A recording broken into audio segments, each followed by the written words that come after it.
Welcome to the greatest Rotary Club in the universe. I volunteered for invocation again today, I guess. So, dear Heavenly Father, thank you for this Rotary Club and the good it does in our community. Thank you for its members. Thank you for the opportunities provided us, the good weather, the good food. Please be with us as we move forward in the next few weeks and months as we do projects and take care of the business of our club. In Jesus' name, amen. Amen. Flag salute. Pledge Allegiance to the flag of the United States of America and to the republic for which it stands, one nation under God, indivisible, with liberty and justice for all. Four-way test. Is it the truth? Is it fair to all concerned? Will it build goodwill and better friendships? Will it be beneficial to all concerned? And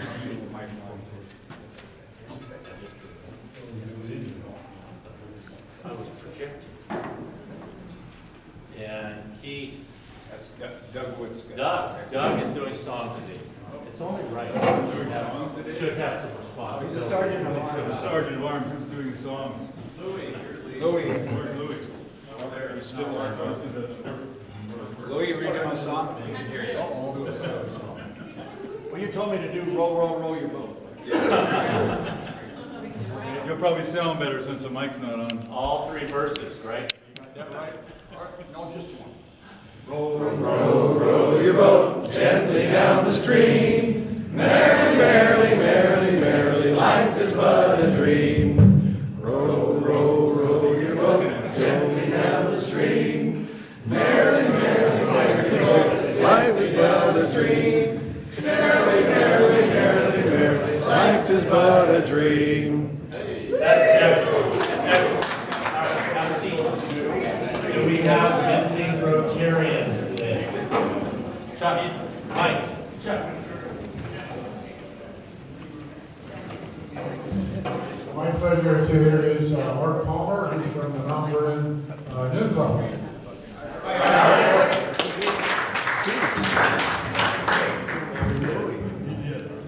I've always enjoyed coming to the Sedro-Woolley Club because you're so relaxed. And eventually you do close the club.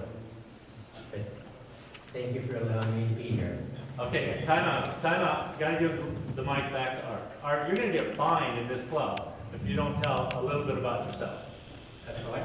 A little bit. Come on, tell us a little bit about your Rotarian history. Hold on. I joined in 1966. Woo! And I'm perfect attendance up through March of this year when I got pneumonia and took 2 weeks off. So now I'm working my 51st year.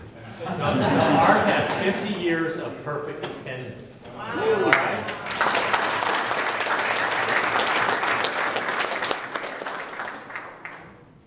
Any other visiting Rotarians today? Mr. President, Rotary Club, it's with great honor that my son Jordan from the Mount Vernon Club is with us today.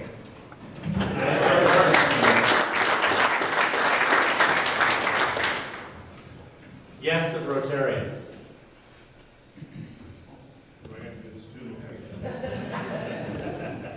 Okay, so with me today, we have another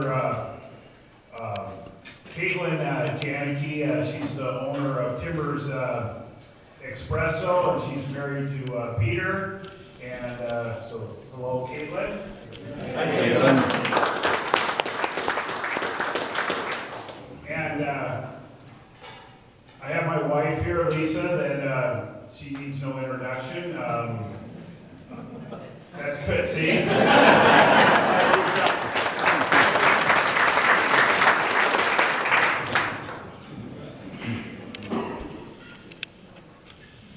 Any other guests today? All right, moving right along. We had a great meeting last week, even though it was contentious, but it was great input. Many of you sent me great emails. We were discussing business of the club and budget. So how many of you get emails when I send them out through Club Runner? Does everybody kind of get those? Perfect. So this next week, you'll get the proposed budget as an email. So you have a chance to look at it for a few days. And at our next meeting on the 31st, Steve promised me we're going to have the year end. You'll get a chance to pick up year end. You'll have the proposed budget. I anticipate this whole thing should take about 3 minutes for somebody to make a motion, and we'll get it passed, and we'll get moving on with our club business and projects. And then moving forward, keep turning in projects. I don't know if you noticed, well, I did have a PowerPoint up a minute ago, but there are several screens up there with projects proposed. We have about, maybe 10 or 12 things on the list right now, but it's not too late as club members to propose a project. Be a sponsor of it, know the time in dollars. Probably around September 12th, somewhere in that neighborhood. We're going to have a meeting, we're going to talk about all the projects, we're going to vote on them, and then we can move forward on getting whatever it is you as a club want to get done this next year. Sound like a plan? Good. And with that, we have some announcements. Chuck, I'll give the mic to you first. To begin with, just to remind everybody, the barbecue is a week from today. It starts at 5 o'clock, and hope everybody brings their families, and everything's right on track. Committee members be at the park at 2:30 to get everything ready. And then service announcements for Patrick. Visitation is available today and tomorrow from 9 to 5, and Saturday from 3:30 to 6:30. And then the Rotary will be Sunday evening at 7 o'clock at Immaculate Heart of Mary Catholic Church, with the funeral mass to follow Monday at 10 o'clock at Immaculate Conception in Mount Vernon. Oh, thank you. And then there'll be a public life celebration Sunday at 2 o'clock. Saturday. You don't know what's Anyway, the public life celebration is Sunday at 2 o'clock at the Cascade Nursery.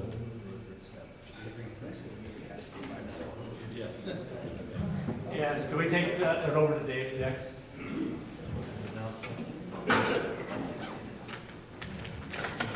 So I'm pleased to announce that Skagit Rotaract Club, that we're a sponsor Rotary Club for, is having their charter celebration on October 19th. I'll have more information later. It's going to be at Tulip Valley Winery, and it's really exciting working with these young men and women, and they're going to do a lot of great things. So October 19th, mark your calendars down, and I'll send you information that you can send out to the club as well. And Dave, what you still have in your hand? I had the opportunity to chat with some of the people from the community kitchen over at the Methodist Church. They are right there. They are so overjoyed and overwhelmed and grateful for our club, for the washing machine that we purchased for them. It was just so amazing. They're so thrilled. They serve meals the last week of the month. No questions asked. If you want a meal, you can go and get it. And they needed a dishwasher, and they're forever indebted and grateful for our club. And it was just wonderful. Don't stop. We talked about Monday at 1 o'clock. On Monday, after the service at Church for Patrick, there's going to be a reception here at the community center for Rotarians and family members. And after the service, 12 o'clock? Yes. On Monday, after the service in Medford, to honor memory of Patrick Tanny. He was a dear member of our club, and we'll miss him greatly. So as a club, we're going to host and help provide that reception for the community. So if it'll start at 1, if anybody can come and help set up tables or chairs. Christine and David, we've had conversations. They're going to handle coordinating possibly Max Dales on the food side of it. But then as Rotarians, we need to pick up a cleanup afterwards. So if you're available on Monday and you can be part of that, that's a chance for us to, provide a Rotary service. That's Monday. before 1 o'clock and then when it's done. Other announcements, Travis, did you want to say anything right now, or you want to wait till Happy Bucks? Whatever you prefer. Whichever you want to do. You can wait till Happy Bucks. Okay, do it right now.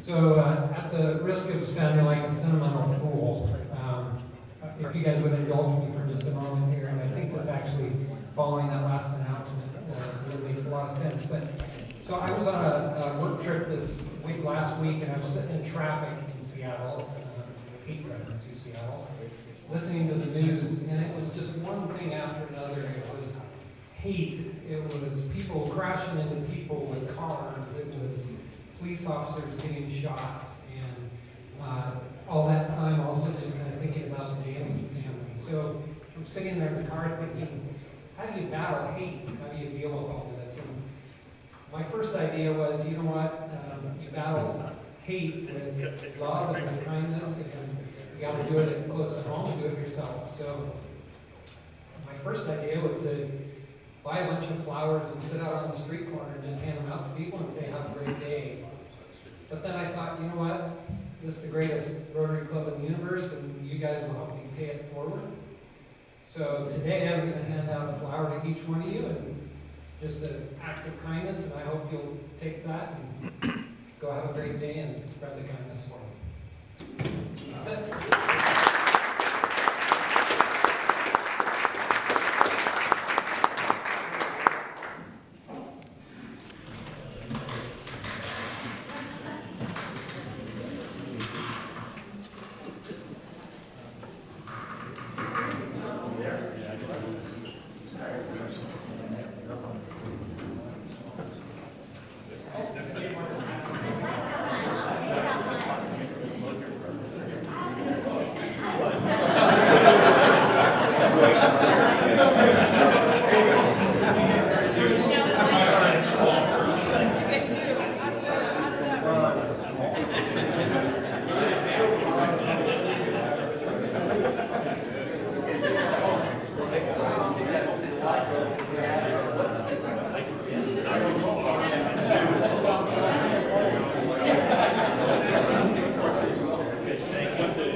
Where else but in the greatest Rotary Club in the universe would one of the Rotarians come with a plan like that?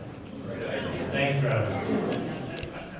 A couple more announcements. Nick, where's Nick at? Yes?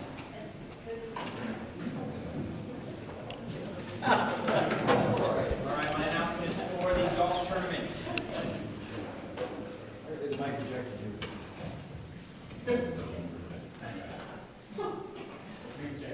Golf tournament, September 14th. If you haven't already signed up for the team, please do so. We're trying to boost it up as much as possible. And we've also, I'm purchasing a bag toss game, unless anybody in the club knows we already have one. Corner, bag toss. There's actually some really cool one on the website on the bottom. I got extra funds in my budget. So we're also going to have a cornhole tournament. So if you non-golfers, show up. We got caterers, tons of prizes. Please show up, and there will also be a nice beverage cart rolling around full of beverages. So that is September 14th. Starting tee time will be around 4:30. Somewhere between 4:30 and 5:30. We'll get you teed off somewhere there. Sign up. Where? Big Lake. Big Lake. No, absolutely. Tee. Make an announcement for us? Yeah, hard act to follow Travis's flowers, but I've got great news. We took our $7,000 donation for the clinic in Ponte Arenas, Honduras. The obstetrics, women's, and children's clinic 2 hours north of town. So hundreds of women will have a much closer access, not doing that extra 2 hours for town to get a lead care. And our $7,000 with the help of Pinelbo Rotary and Cordis and Skagit Rotary and Mount Vernon, District 5050 and Rotary International was magnified to $43,446. So basically, we're going to buy all the major equipment for this new OB clinic in Honduras. And on the email this morning, I was in contact with our Rotary members who were meeting with the local government organization that will run the clinic, and they were busy ordering equipment this morning, and they were so excited. And I was so excited too, also, I haven't worked on this since November. So presumably when I go down this winter, I'll get to bring home pictures and see everything functioning. So I'm just really grateful for everyone's donations and help on this and being able to help these women from the little villages in the mountains of Honduras. Thank you.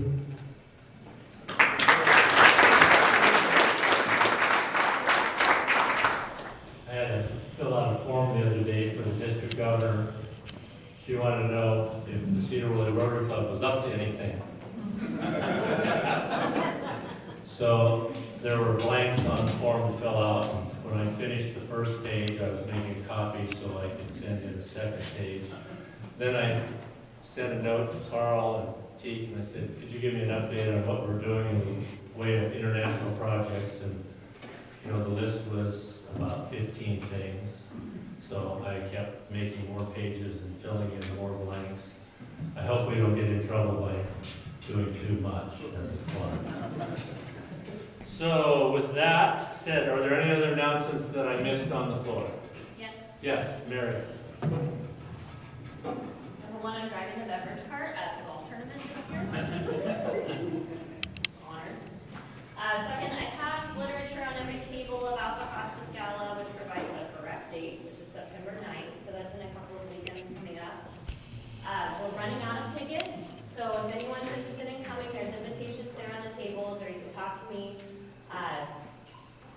You have to have your tickets purchased by August 30th, so the deadline is coming up. We need an exact head count. But this is for Hospice of the Northwest. All profits benefit that organization, which goes to care at the end of life. Very important. It will be a beautiful event. Hopefully some people can come.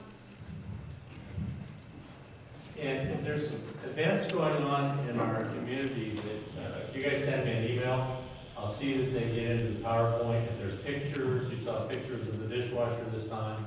Teak sent me some nice pictures from Pavon.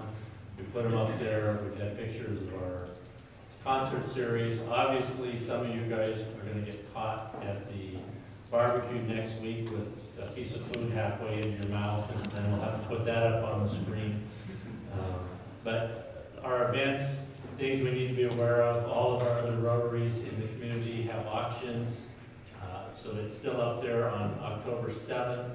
We have a table with 8 seats to fill. They provide those tickets free of charge to us so that we will go and support their auctions and spend money at them. And we have other great Rotaries in our community.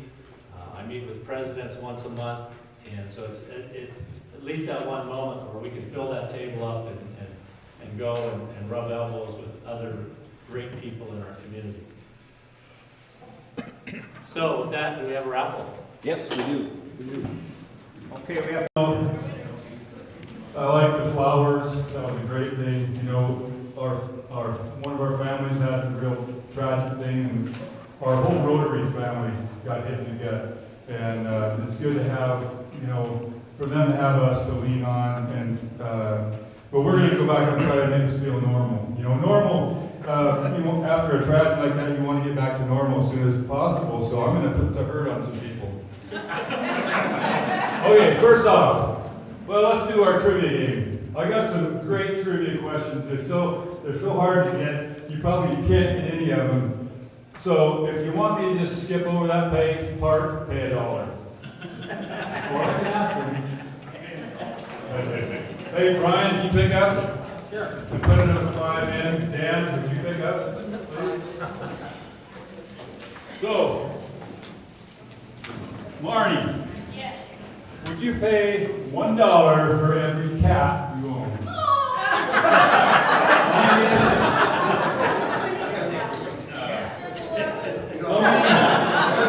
How many? What? $11. Ellen, would you pay $1 for every tattoo you have? How many? I just have 2. Oh, that's all. David, would you, let's see, would you pay, David doesn't have, he forgot his socks. I was gonna try to raise some money, but he's got his dress shoes on and he forgot to wear his socks. So, Sandra, why don't you pay $5 for, letting him come to work without socks on?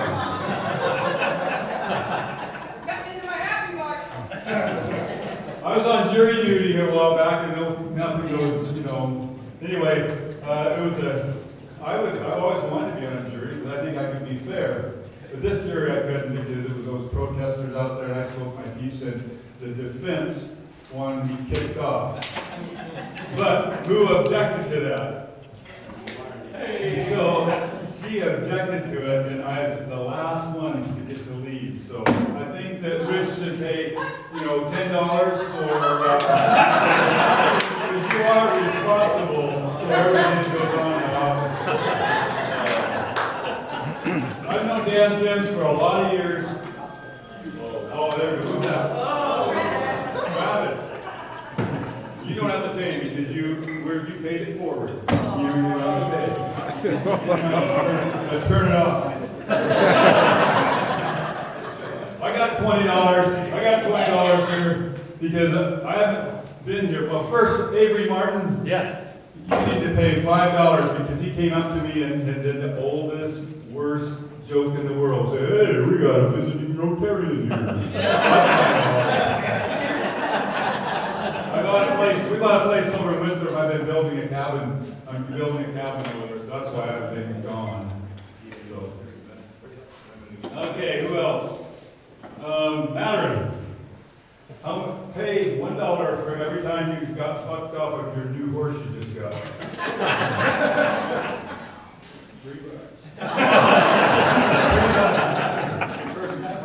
And I got a great story about us when we went. I got a great story about John and I in Pendleton, Oregon. If you want to give $5, I'll move on to the next.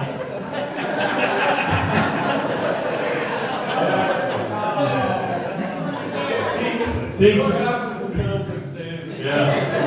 better give $5 too because we were having announcements and he had a mini program. So you pay $5. I could have said that about a third of the time. We're getting close. Mike Janicki, just to make you feel good, pay $20.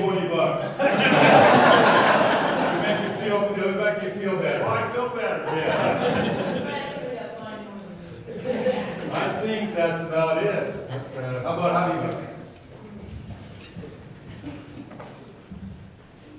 So yesterday was middle school registration for Hunter. So I'm gonna give 20 happy bucks because most of you remember me when I was waddling around fat and pregnant. And I'm still fat, but not pregnant. But yeah, he's almost as tall as I am now. He's 5'4.5" and 95 pounds. Skinny, so skinny. Just like my brother.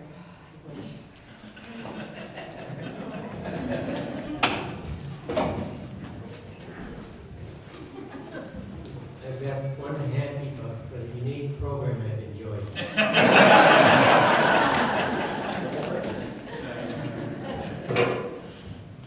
I don't have happy bucks, but I've got a happy story. So I don't know if you guys remember the last time it rained, but we had a Rotary meeting that day, and my car was parked over there. And I was running out to my car, and Doug was outside talking to John.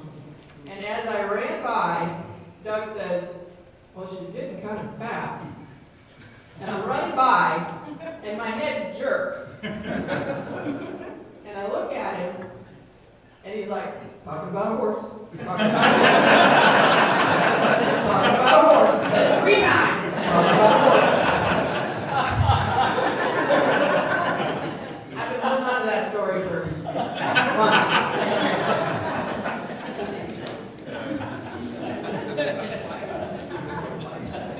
So I have a 20, $10 for Avery's hot tip to his cousin's ranch. We got close to the ranch. We were lost in the dark, camped up on top of a mountain and enjoyed the eclipse. It was fantastic. And the other 10 is for our school district who did a full-on active shooter drill the other day, and they're leading the county. It was, I was an observer.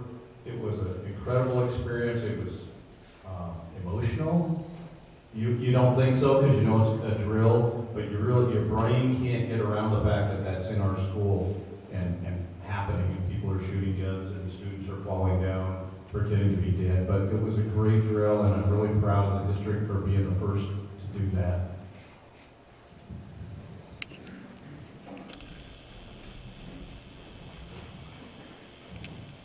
$5 for each player on the Sedro-Woolley Rotary Club golf team. We were 17 under on Friday. Joe Jones didn't get thrown out of a cart. That's a win. And we didn't win, but we had a lot of fun. 17 under, I think, is our best score in a few years.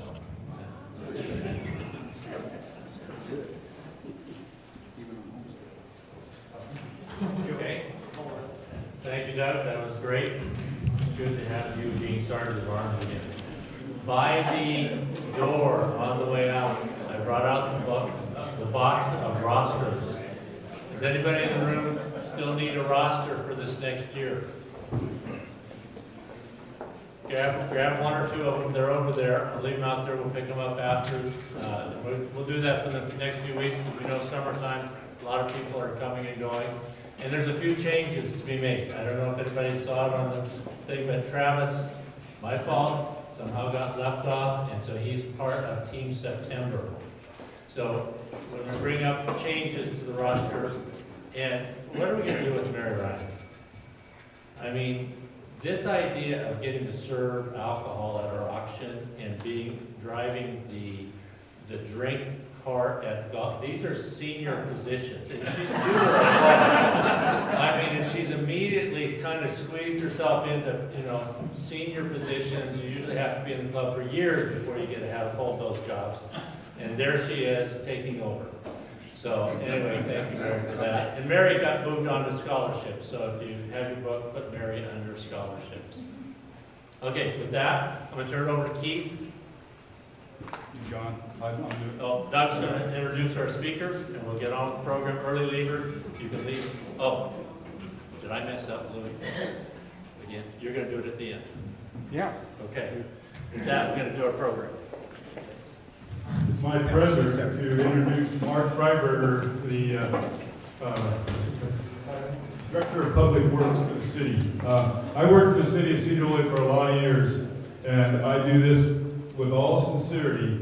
I think Mark Freiberger is the best employee that they've hired in the 30-some years that I've been here. He has a great vision. He is very diligent, very organized, very politically savvy to bring in money, and he's done a lot of great things for this city. We really appreciate it, and just so to let you know what a truly good guy and a good employee he is. So, Mark, come on up.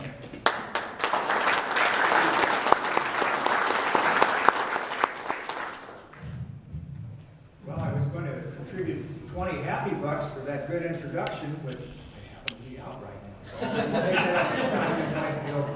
Keith will pay it for you.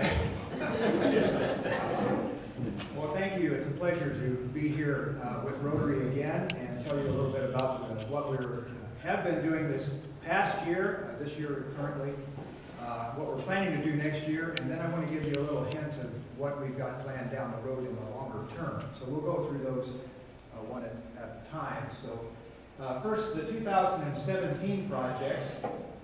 One thing about road projects, I don't have to tell you that they're going on. You generally know because you can't get to where you're going. You want to go get a latte or something, you can't get a turn in. So The first one is our Cascade Trail West Extension Project on Highway 20. That's from Hodgen Road to Highway 9 South. We've been building a 10-foot wide sidewalk / shared use path there on the north side.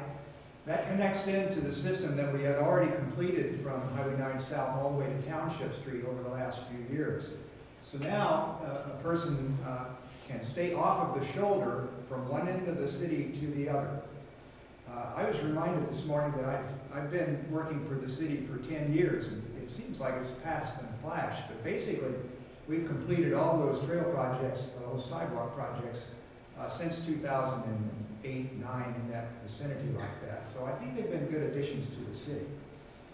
This one also took care of a previous project requirement when we built the 2 roundabouts at Cook and Ferry and Highway 20 and Cook a few years ago. Our drainage analysis told us that we had an undersized storm drain on Highway 20 that we needed to deal with within the next 5 years. So we've been watching for opportunities to do that, and when we funded this particular project, we were able to get that in as a part of it, and it added basically about 1,500 feet of 48-inch storm drain to replace an undersized drain along there. So this was a double win project for us. The total project was about $1.2 million. Grants were 65% of that, and the rest came from our Transportation Benefit District, some impact fee funds, sewer and storm utility funds, covering a sewer extension we did and the storm drain part of that. We also have awarded a contract to do our 2017 cured in place pipe sewer project, and we do this every couple of years. What this does is our sewers, which are up to 100 years old, many of the concrete lines in particular have degraded quite a bit because of sewer gas that actually causes the aggregate to segregate in those. We are lining those rather than digging them up with all of that disruption that would cause. The lining process is competitive with digging it up, but it certainly saves all the disruption that could happen with those lines, which are predominantly in our alleys. So we have about a $400,000 project that will start anytime.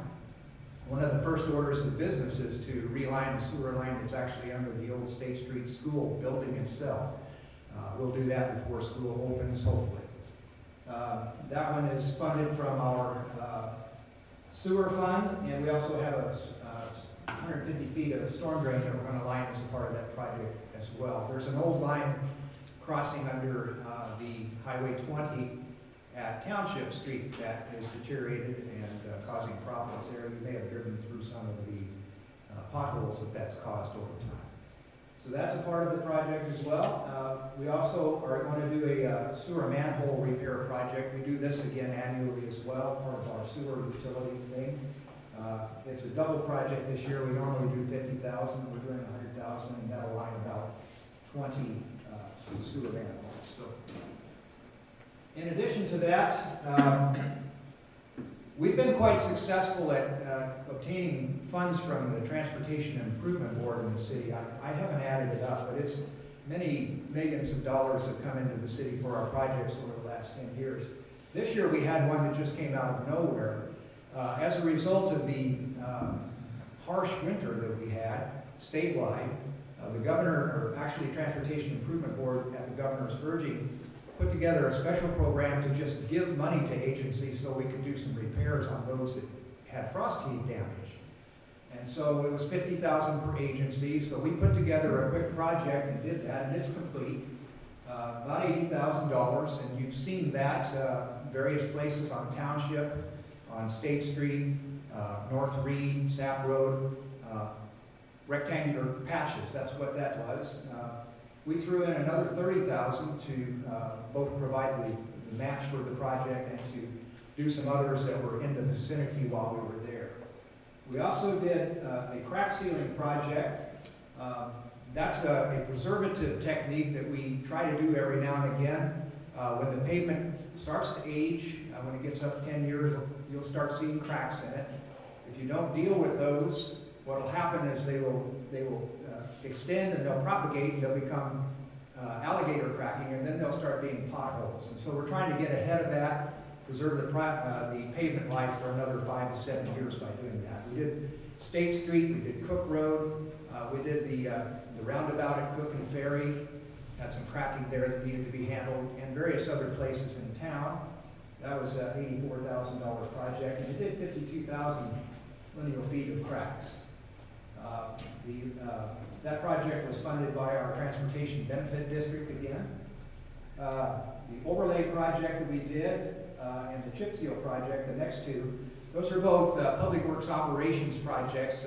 Nathan Salsina put those together. We did 1.08 miles of 2-inch asphalt overlay at various streets, mostly on the southeast part of town. We did Home Road, Railroad, part of Jameson, other places down in there, and that was funded from our Transportation Benefit and Street Fund, and actually built by our Public Works Operations crew. That cost represents about a third of what it would have cost us if we had contracted it. So we're trying to make the best use of the city's funds that we can by doing that. In addition, we chip sealed in coordination with the county another 2.14 miles of arterial and local access streets. This was funded from the TDD and Street Fund again. And our Public Works Operations crew did all the prep work for that, and then Skagit County's crew came in and applied the chip seal for us. So projects we're looking at for 2018, the one that we've been trying to fund for a couple of years now, is the Fruitdale Road Arterial Improvements Project. It's about $2.5 million.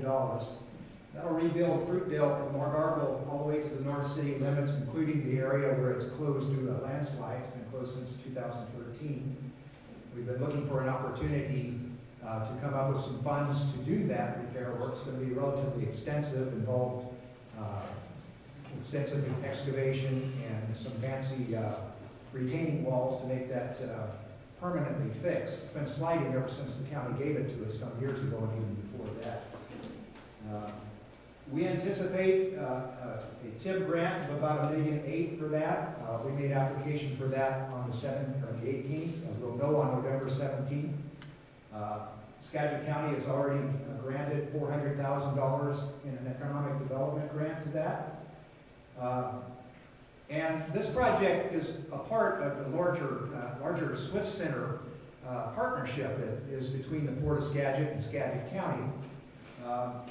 The port and the county committed $100,000 2 years ago to get this project designed, which is a key part of how we fund these projects. If we can get the design done and use that as match, typically we have a much better chance of being awarded grant funds to go with that. And that's been very important on this project. The partnership's been really good to make that happen. We've also kicked in another $61,000 for the construction phase of the project.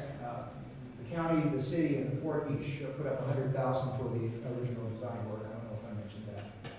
And we also are extending sewer to some of the residences out on Fruitdale that do not currently have sewer as a part of the project. While the road is tore up, we'd like to do that. That'll be another $103,000 funded from the sewer utility. Total city cost then is $161,000, or about 6.3% of the project cost.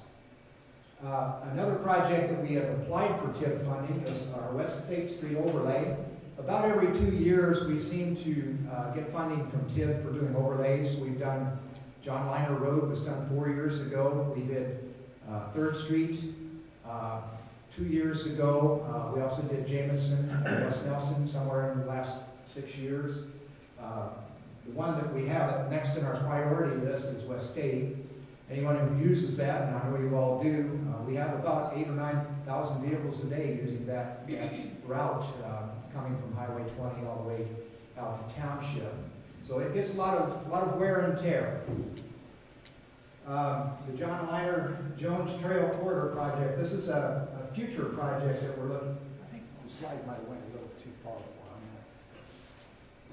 that. Back 1 or 2. Okay, all right, yeah.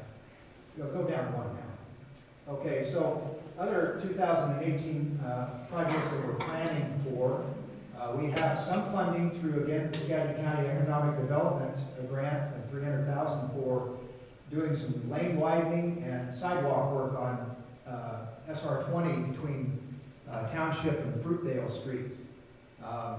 We've applied for TIP funds that would fully fund this $820,000 project for next year. We'll know that again on November the 17th.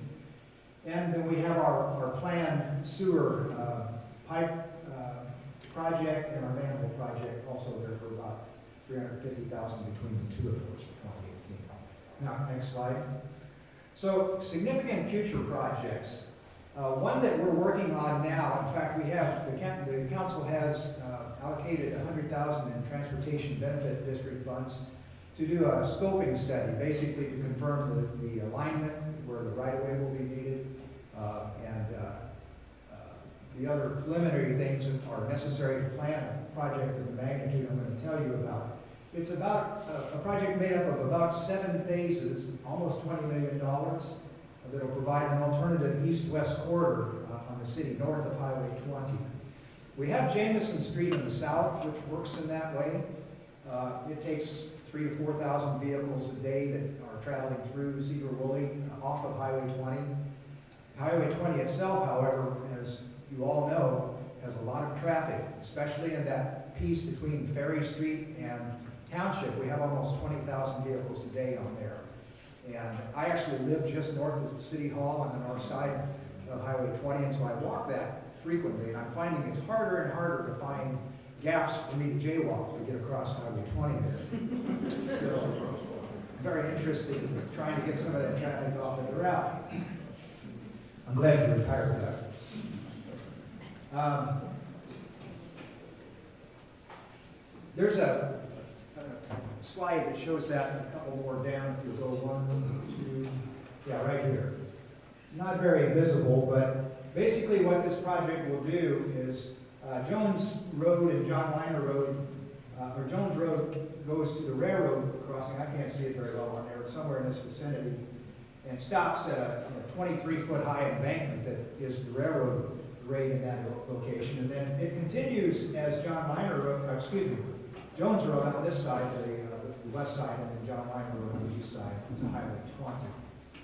So the project will have a number of elements, the first of which is getting an undercrossing built to connect Jones and John Liner Road. That's the most expensive and most difficult part of this project to do, and why we're entering into the planning effort now to get that lined out. I'll be meeting with the railroad as soon as I can get an audience with the local roadmaster to start the process of discussing that with them. We're anticipating that they will build that for the city and we'll pay them for it.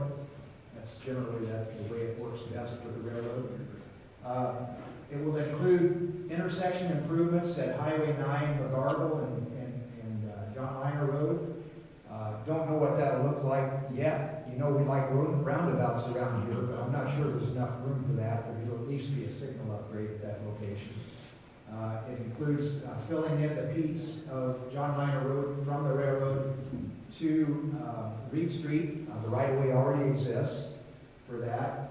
It includes improvements to East Jones Road, basically down to F&S, but the key part of this is extending Trail Road from Cook Road up behind the bus, or through the bus maintenance area now in the school district property, and across other property and all the way up to line up with Garden of Eden to the north.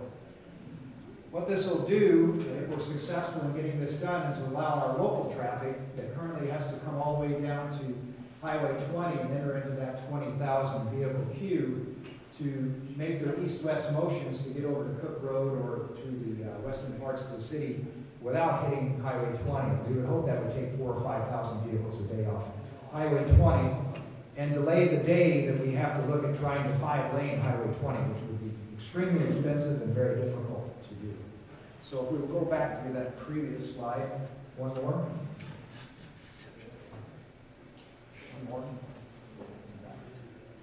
All right, so that's the Jones-John Liner project. Another couple, just so you'll know about them, this first one is already funded through the Council of Governments with federal funds for 2021 design and construction in 2022. This is intersection improvements at SR 20 Township and SR SR9 North, that will basically add in dedicated left turn pockets on that intersection. I actually didn't get the number right. It's about a $700,000 project. That is funded, as I say, down the road a little bit. We'll begin designing on that in about a year and a half or 2 years. And we also have been in the midst of doing a study on our wastewater treatment plant. I had suspected in looking at that we had at least another 10 years of life in that, but our plant is about 20 years since its last upgrade. So we're having some maintenance issues with some of the equipment. We engaged a consultant to review that, an environmental consultant.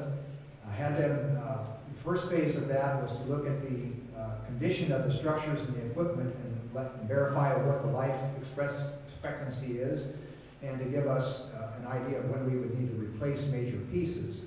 We also looked at it in terms of the capacity remaining, which is kind of the other key part of that, and how we could, if indeed we did have a certain number of years, and 10 years was my original guess, how we could keep it running in an optimal manner to the standards that we've come to expect from our plant, which is an award-winning facility, to get to that point. And then we would begin planning for the next upgrade and expansion. That's all driven by population growth, of course, and that has upticked somewhat recently, but we had about 6 to 8 years with very little growth in the city, and it did extend the life well beyond what the previous plan we did had predicted. So anyway, there's going to be some projects to get us to that 10-year window. We're estimating about $1.2 million. We'll be planning on doing those over the next few years. So next slide. So this is just an overall map of all of the transportation projects from our transportation plan update. Anybody that's curious about these things, we have these posted on our website as our comprehensive plan. You can look at those. If you have any questions, I'm available to answer those anytime. That's all I have for you. Thank you. Any questions?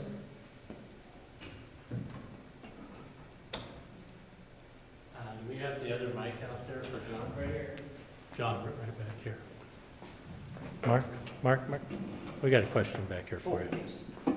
And plus, you don't get to leave till I work you over. Oh, that's it. I asked for the microphone so you could tell us all that you have no more roundabouts planned. Well, I'm going to have to confess that I already have one more design. It's, but you won't, I don't think you'll mind it. At the intersection to the Northern States facility as a part of this Fruitdale project, we've got what's called a compact roundabout design there. You know, there's a Y intersection there right now. And one of the comments that we got both from the neighbors and from people in Northern States itself is that was a dicey intersection and everybody was leaving in the evening. A lot of people carry too much speed through for an angular intersection like that. And so that was a bit problematic. What we're going to do is build a roundabout that's very similar to what you see on George Hopper for the new Federal Express facility. It'll have a raised center section, but it'll be completely traversable by trucks. The cars will still go around it. That's the idea anyway.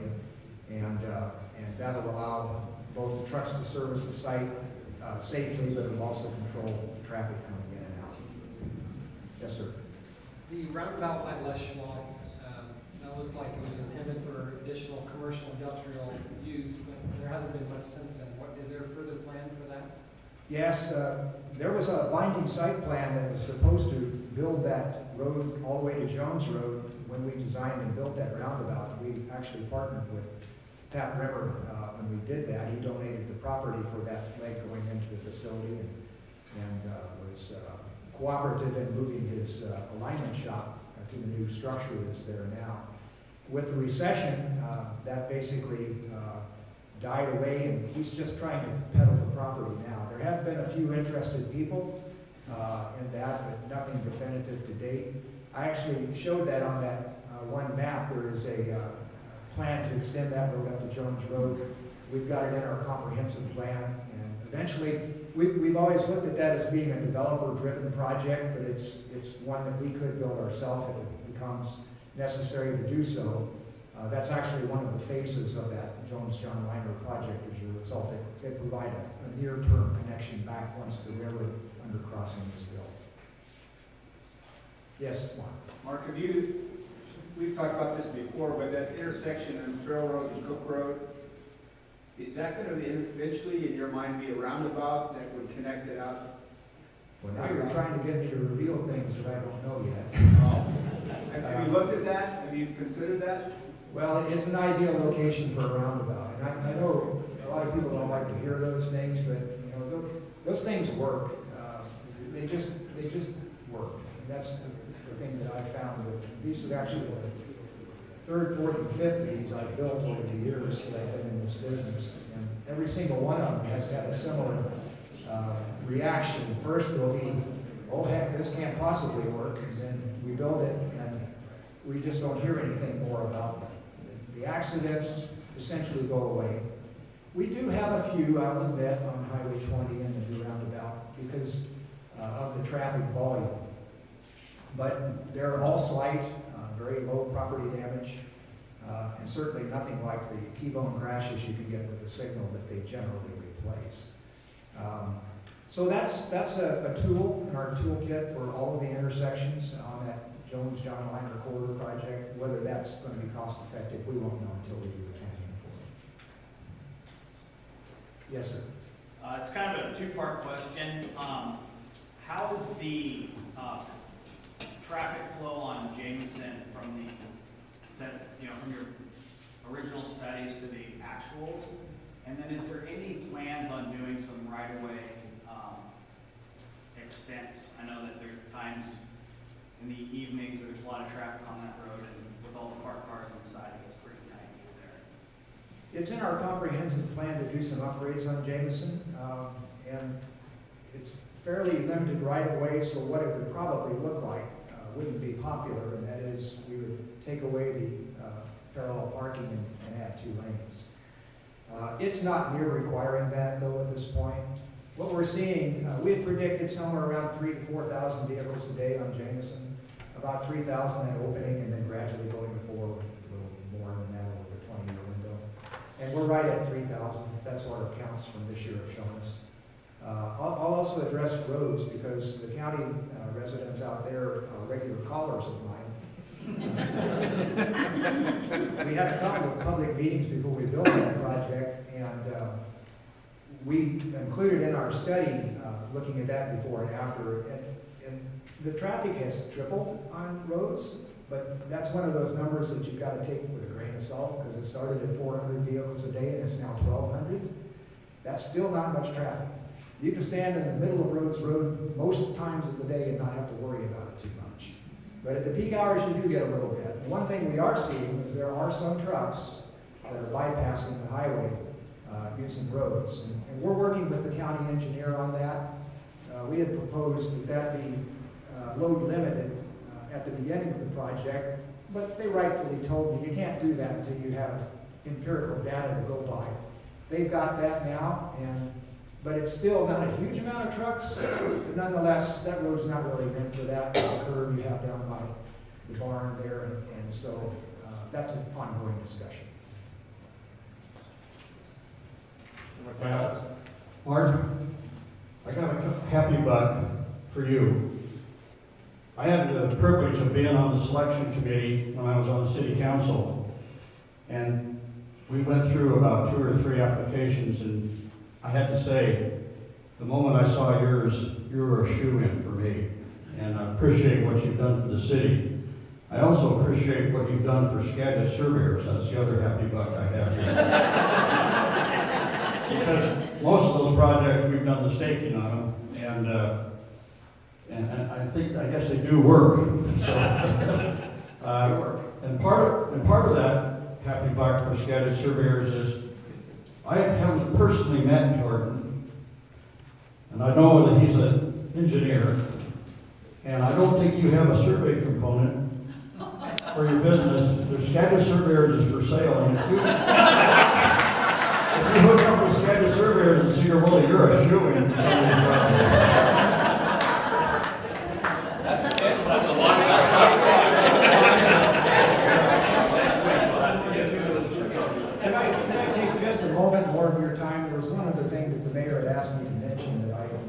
to do it, I actually have a slide. That is the Jameson project.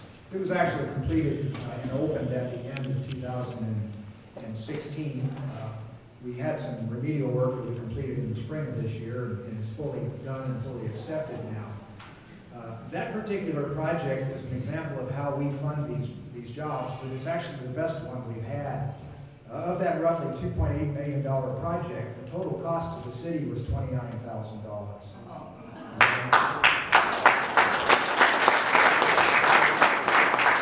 Now, that again was due to a partnership that we have with Skagit County, and also to some significant right-of-way donations we had. White Pass Investments donated the right-of-way strip. They carried that from Highway 9 to match up with Jameson and Beatty Street. And your own Neil Rothenbuehler donated some right-of-way to make the intersection work on the other side. So those were key components. And that's the way I like to do these projects. I approach the owners and say, hey, if this makes sense to you, would you consider donating that? And we've been successful with that on a number of our projects, and we'll continue to use that particular methodology. But that less than 1% local cost on that's pretty good. And we want to do the best we can. I had some figures up on the other ones. We're generally 10% or something like that. We were less than that on the double roundabout project we did some years ago. But that's how we fund these projects, and how we're bringing actually more money than we're paying into the state gasoline tax. We're bringing back to Sedro-Woolley. And the reason for that is we bring them good projects. We bring them projects that we can put together with the partnerships that we have, and it's just been really important. It's been a lot of fun for me to work in Sedro-Woolley because of that, because of the people that I work with. So I've gotten a little bit of positive comments for myself, but really it's the staff, it's the city, the council, and all of us working together that makes this happen. So thank you very much.